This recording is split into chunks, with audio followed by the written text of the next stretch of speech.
Hi, your goddess Nazca here and Tracker Man. We are reacting to Count Dankula, the worst diving accident you never heard of. What's Be a scared of diving the accident? ocean. Out in In the ocean. Fuck the ocean. Oof, don't go in the ocean. I mean, of course you should be. The sea is a cruel mistress alongside a mysterious one.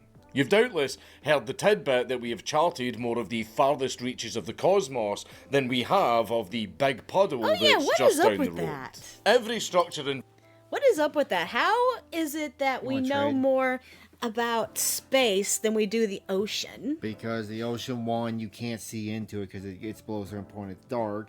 Two, water pressure. Well, how do you see into space? Isn't it dark in space?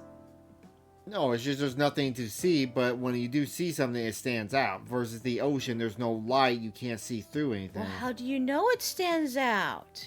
Because it's bright anyway. No, I don't get that.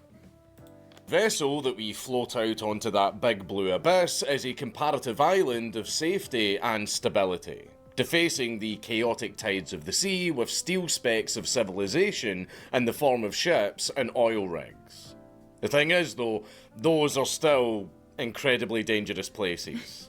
Today's story is one such reminder why deep-sea oil divers are paid so much, why the divers are constantly refused life insurance policies, and why oil companies are the shadiest creatures on planet Earth and should never be trusted.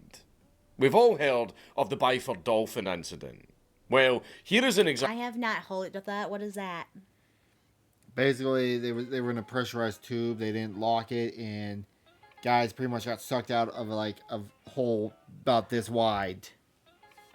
He got spaghettied. He got pasta strudelled. Yeah, pretty much. Ew, that must have been Example of how fun. several divers got sucked into a pipe at literally a few hundred miles an hour and were abandoned to their fate. Oh, well, if they were sucked through a pipe, how big is the pipe? I've heard this. No, continue. I've actually heard about it. They were still alive. Don't tell me. They were living as spaghetti. Oh my god. Continue. The Paria fuel incident. Don't tell me they were still alive. How? You'll see. I'm scared.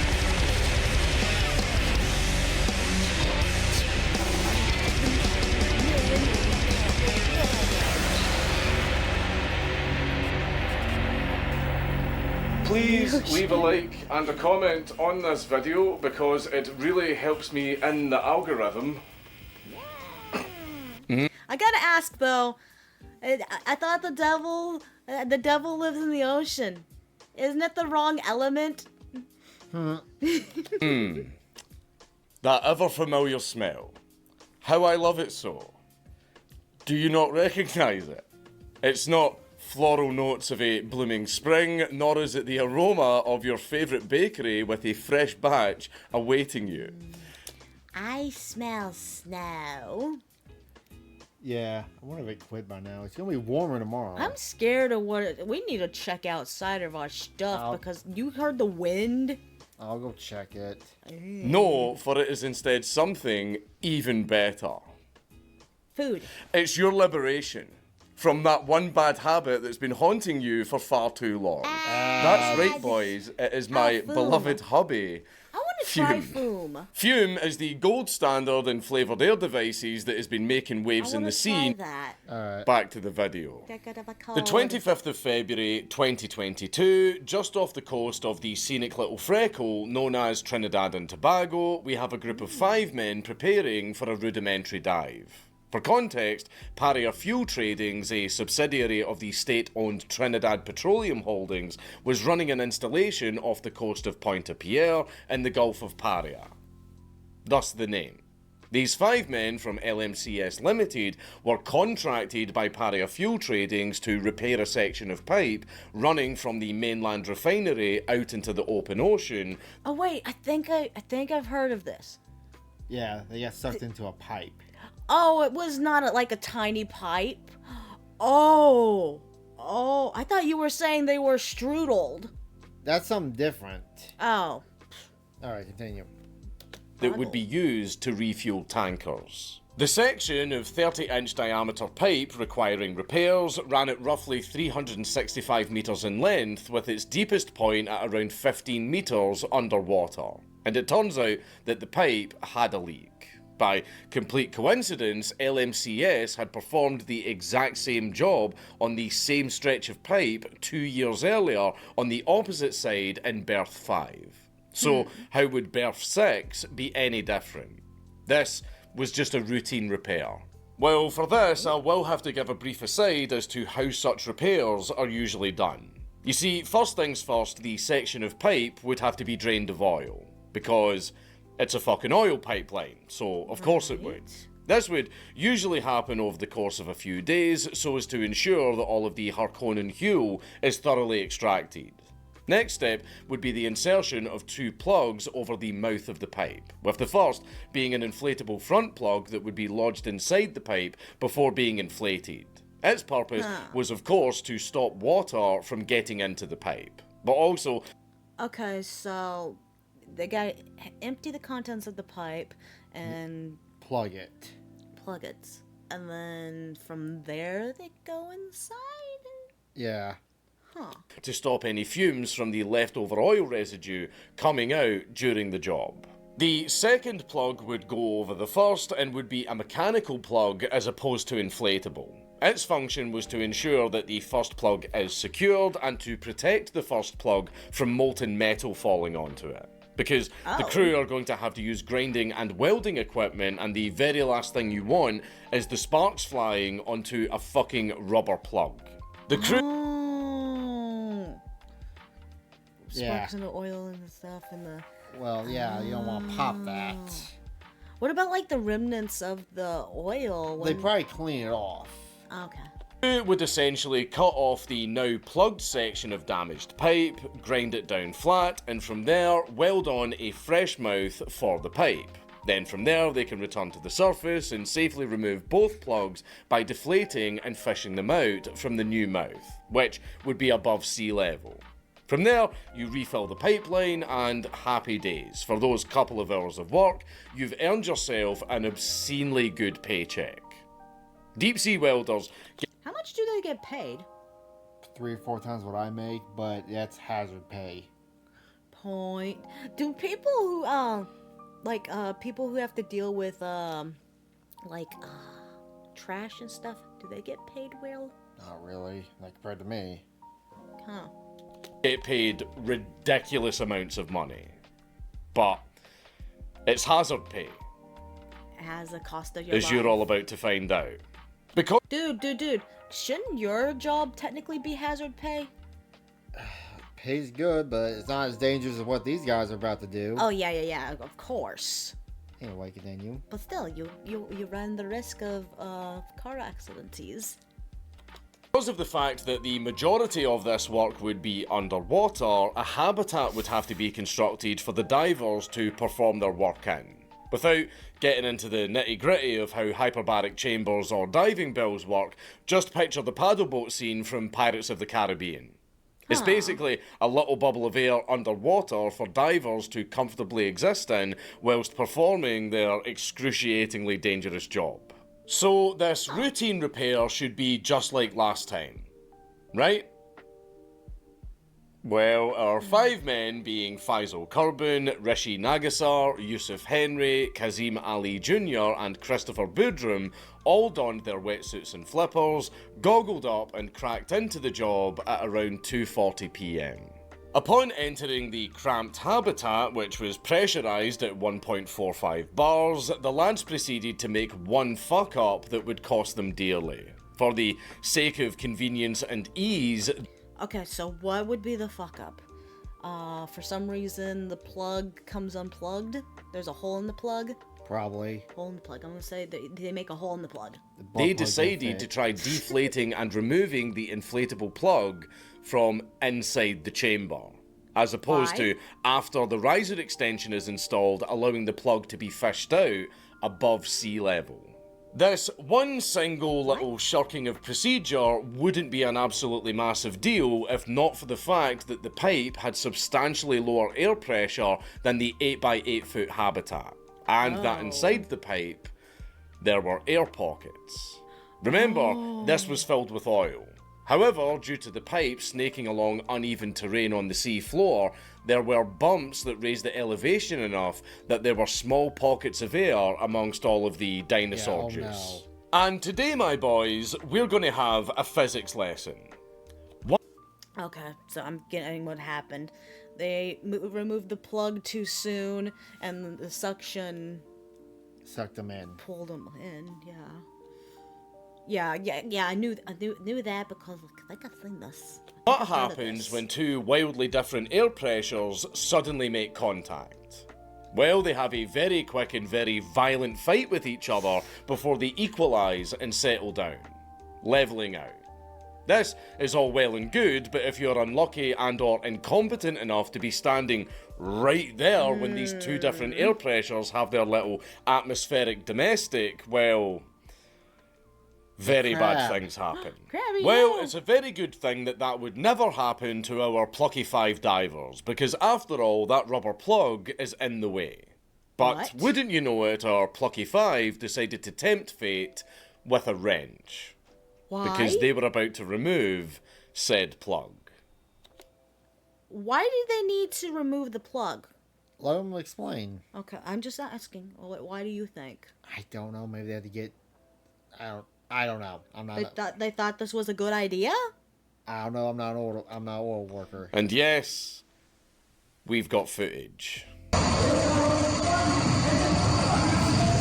this is what I've seen.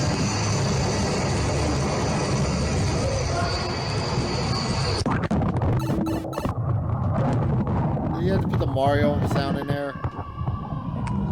And Mario done. Yeah, see Why? Because it fits so. That's horrible. Oh no. how it cuts to black just like that? That wasn't us cutting the feed. It literally happened that fast. Within a fraction of a fucking second, what is known as a Delta P event occurred, which resulted in all 5 of the men being sucked down into the pipe in less than the blink of an eye. The audio continues on, and you can go and look that up on your own time, but it's a very unpleasant listen. Between the really shit audio quality of the GoPro and the dissonant muffled screaming of the 5 men, I'm going to hand wave the Edge persona for once and just tell you all straight up that it's not for the faint-hearted. You can go and find the audio online yourself, but we're not showing it here because it's fucking unnerving. All 5... Yeah, because you're listening to the sounds of men. How big was the pipe? I think they said it was like 30 inches. So They were cramped too. maybe the length of my arm, if that. So that's you're suffocating. Also, it's filling up with water, right? No, I don't think it filled up with water. It's just different air pressures. Where'd the water go then? Well, it's not above water. Just let go. Divers, after being dragged down the pipe and ferried along 200 metres very, very fucking quickly, the men, ironically enough, got brought to one of the air pockets that caused this whole commotion. And sadly, for all 5 men, they survived. They sadly survived. Yes, they sadly survived. Because, as is apparently routine now for videos I do about subjects like this... So, Yeah, they were conscious the whole time that happened.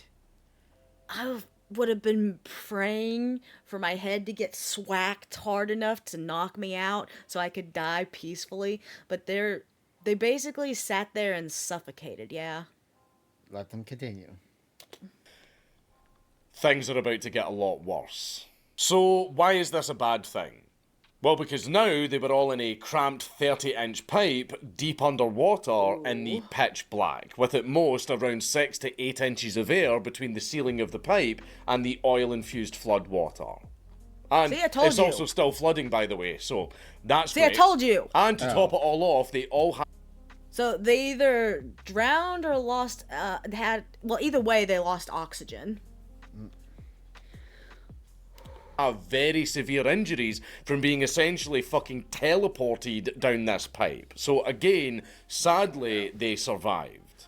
At least Byford Dolphin was mercifully instant.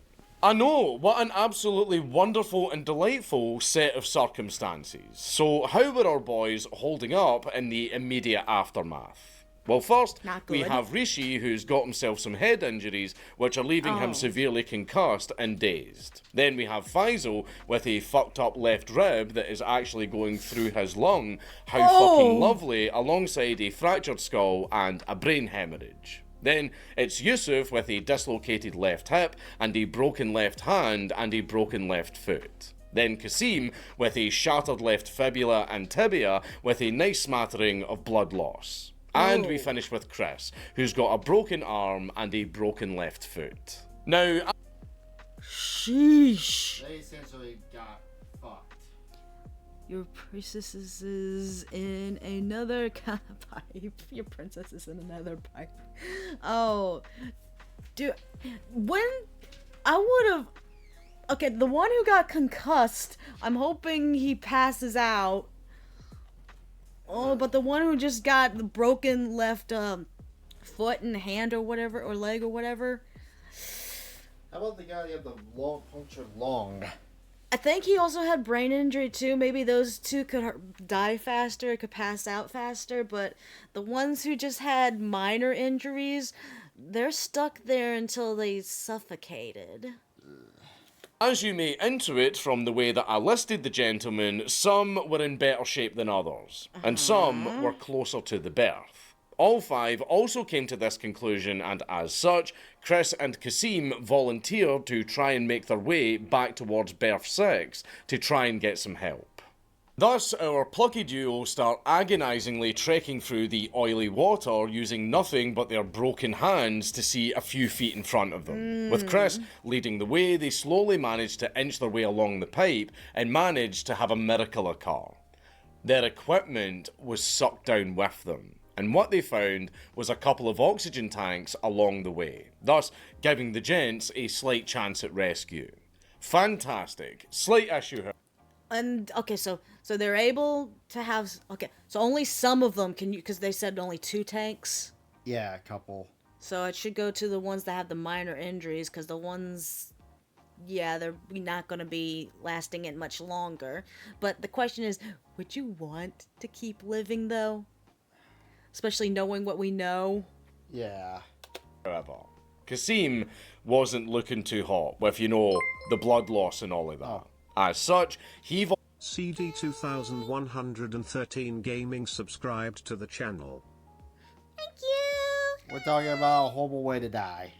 Horrible ways to die. volunteered to stay behind, and he gave Chris both oxygen tanks. So Big Chris soldiered on, eventually reaching the bend of the pipe and the home stretch. Well, potential home stretch. Because you see, due to the nature of their insertion, being unplanned and incredibly violent, paired with the lack of any sort of visuals whatsoever, it meant that Chris didn't actually know what direction he was going in. This meant that when he took that climb up towards the berth, there was a 50-50 chance that he would be at the open berth 6. What does that mean? The words. Basically, he goes to the part where it's open, or he goes to the part that wasn't open.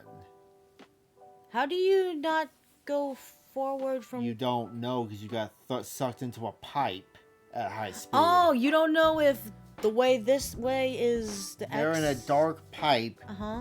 that you can barely crawl in. Uh-huh. Yeah, you're not going to know which direction. They probably don't even know what direction's up at that point. How big is this pipe again? 30 inches. It's only... How do you get confused of what's up and down and you just go straight? Well, they don't know... Yeah, but which version's the open end, which one's not the open end. That's what I'm trying to tell you. Was there like an area where they were like in a big like room kind of deal? Yeah. Oh, so There then was every possibility get that it. he got tumbled around in the suck and ended up going in the opposite direction. And would instead be greeted with an inflatable rubber plug. cucking the lads out of ever seeing their families ever again, and condemning them to an agonisingly slow death in an unreachable, oil-slicked grave. However, Chris won the coin toss, and he finally managed to surface back in the habitat, though he wasn't able to climb out due to the water level receding around 4 feet, so he did the best thing he could. He powered through the bends because, keep in mind, they rapidly descended around 15 metres and Chris just reascended it. Oh, that's right. When they got all that pressure, Yeah. what does the bends do to you? It boils the nitrogen in your blood veins. So It's not good. It could be mild, or it could kill you. obviously. And it's real painful too. Ooh, what does it affect? It's your blood basically boiling. The nitrogen in your blood is boiling. Yeah. He then grabbed a chain that was dangling into the berth, and he started screaming for help with every ounce of energy that he had in him. After 20 minutes of deafening silence, a couple of rescue divers finally made an appearance, bewildered at the sight of someone. Really? I think with all the trauma, I doubt it feels good. And hi there, Joe McDonald. Thanks for joining us. Actually being alive after what just happened. Chris was promptly lifted out of the berth and immediately rushed to the hospital, though not before informing his rescuers of the situation in the pipe, and how everyone down there was still alive and that there were large air pockets in the pipe. Then, We were talking about the bins. Yeah. What are you talking about? after a cursory study to scope out the feasibility of a hypothetical rescue attempt, all staff were banned from going down to the berth. What the fuck? Yeah, it turns out that people were rather hesitant to do anything in case another Delta P event occurred. After initially organising some of the boys for a rescue, one of the assistants apparently bitched out of the operation at the last minute due to how So what? They decided to just fuck off because it would be too expensive or something to save them? Yeah, they pretty much just left them to die. dicey the situation was. This resulted in them scrapping all attempts at a rescue until commercial diving equipment could arrive on site, because the only diving gear that they had that wasn't sucked down the pipe all had tethers attached that could only go out so far, around 90 meters or so. This Okay, was it that they couldn't afford to do it, or was it that they didn't have access to the equipment to do it, is what he's saying? I think we're about to find out. Because what did he sound like? He said that it didn't have the proper divey stuff? Yeah. Cost effective. Yeah. might sound like a reasonable enough excuse if not for the fact that Chris told them that Kasim was just at the bend of the pipe by a smaller air pocket, and that the diving equipment could be semi-reasonably recovered along the route. So instead of just twiddling their thumbs whilst their co-workers died painfully, they at least authorised the installation of the riser over the berth. Not only so the job could be finished, but also to keep any more floodwater from getting into the pipes. And from there, they nice. started wasting valuable time by sticking tethered cameras and drones down the berth. And then there was Rishi. You see, of the 5 forsaken souls down in the pipe, Rishi was the first one in, and as such he was the furthest along in the pipe. Despite his head injuries and the knowledge that Chris and Kasim were going to get help at berth 6, Rishi thought that he wasn't just going to sit idly by and slowly suffocate to death in a pitch-black waterlogged tube.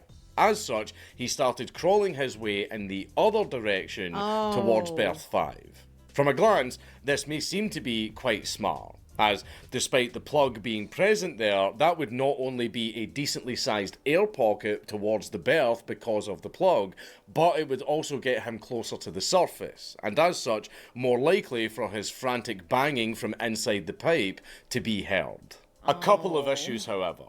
One was that due to the delta P pressing it along, the stretch to berth 5 had the highest concentration of oil residue in it, making the So he's just basically going to an oily grave. Yeah. Large companies and faceless corporations, we must love them. Yeah. Yes, they totally care for our well-being. crawl a lot more arduous and the air pockets a lot more poisonous. And as for the other issue, well, we'll get into that. Due to the presence of the scuba tank on the bend of berth 6, authorization was given to open up access to berth 5. Fantastic. Rishi's right there, so he's totally going to be saved. Right? Well, here's the thing. By this point, the remaining 4 guys had all been down there for roughly 14 hours. And for those amongst you who are familiar with diving, a realization might have just occurred. So for 14 hours, their blood's probably been boiling. They got all those injuries, some worse than others. Oh God, how agonizing must that... The fear, the claustrophobia, that's just literally hell. Yeah. In order to rescue the men, you would first need to let them gradually depressurize. And opening berth 5 would have definitely let them depressurize. Okay. Just not gradually. This means that the second they greenlit opening berth 5, it went from a rescue mission to a recovery one. Though they might not have realised it. Because So opening instantly killed them. Yeah. Pressure change. Oh my god, yeah. Well, at least it was instant, right? Yeah. Was it? if the divers weren't dead already, this action will kill them. And to add insult to injury, upon berth 5 being opened, they immediately stuck a drone down there and it got fucking stuck. Deciding to cut their losses and get this entire mess out of the way, they then decide to just remove the habitat on berth 6 and flood the pipe with salt water. The force of which will push all of the equipment and the bodies up for easier recovery. Except they managed to cock that up as well because the crane that was lifting the habitat fucking snapped and all of it plunged down to the seabed. What the fuck? This is a shit show. Literally everything that could go wrong is going fucking wrong. So, okay, so everything just got sent out into the ocean now? So, okay, are they... Basically, the bell that's over the pipe, they tried to lift it off. Uh-huh. And the crane lifting it snapped and went down. They were trying to just kill them with pulling that off. So are they still alive? They're still technically alive. Do they realize what they were trying to do at this point? Nope. Despite that little hiccup, however, the water goes in and eventually every body is recovered, being shot out the top of the riser and plopping back into company hands like that weird salmon cannon that people keep making edits of. I'm sorry, but this story needed at least a little comedic relief because holy fucking shit. Yeah. Thing is though, all of the bodies did come out of the pipe except for Rishi's. For whatever reason, his corpse was just lodged down in the pipe and it wouldn't budge. So, another company is then brought in whose sole job it is to send a pig down the pipe. Okay, it's not a literal pig, and before you start accusing me of strange racist allegories, a pig is essentially a big cylinder that they fire down the tube to scrape the sides of it. Yeah. So they're cleaning off his body from the pipe at this point. Yeah. Wow. That's very depressing. This only happened a couple of years ago, too. Most likely flawed in half and sucked in the pipe. Ugh. Yeah. So, folded in half. Oh. And push anything in the pipe out of the other side. It was instantaneous. Yes, they literally shot the body of Rishi with a pork cannon. So, with this calamity finally settled, what of the public response? With a Well, giant almost stick. immediately, the government of Trinidad and Tobago opened up an inquiry into what the fuck happened. This then immediately spiraled into multiple court cases, one of which is still, from what I've gathered, currently ongoing. But judging by the fact that the current case is about corporate manslaughter, I think it's fairly safe to assume the general consensus is that of a big fucky wucky on behalf of Paria. And I'm not going to get into it because it's still ongoing, but I can almost guarantee that they will not be punished enough, if at all, and it's hardly going to bring much in the terms of closure to those affected. Yeah, the families of the, I guess, would you say murdered? Yeah. Still going? Yeah, this happened back in 22, so Oh, wow. there's this reason. So ooh. I'm hoping the families got some kind of something substantial, losing their. Yeah.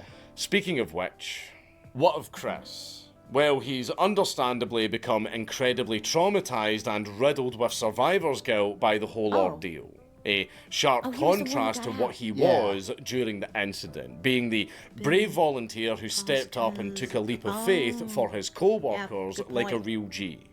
He quite understandably has remained landlocked ever since, with the only Yeah, I think after an incident like that, I would be deathly afraid of the ocean. I would not want to stand anywhere near the ocean. I wouldn't want to live in a city that's next to the ocean. Hell, bathwater would probably scare me.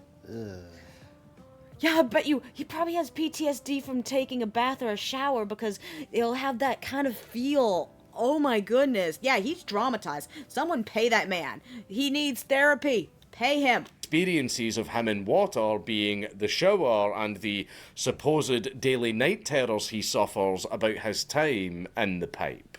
And speaking of the pipe, apparently immediately after getting out of berth 6, Chris asked if he could be given a couple of air tanks so that he could go back down there and save his friends. And they didn't let him.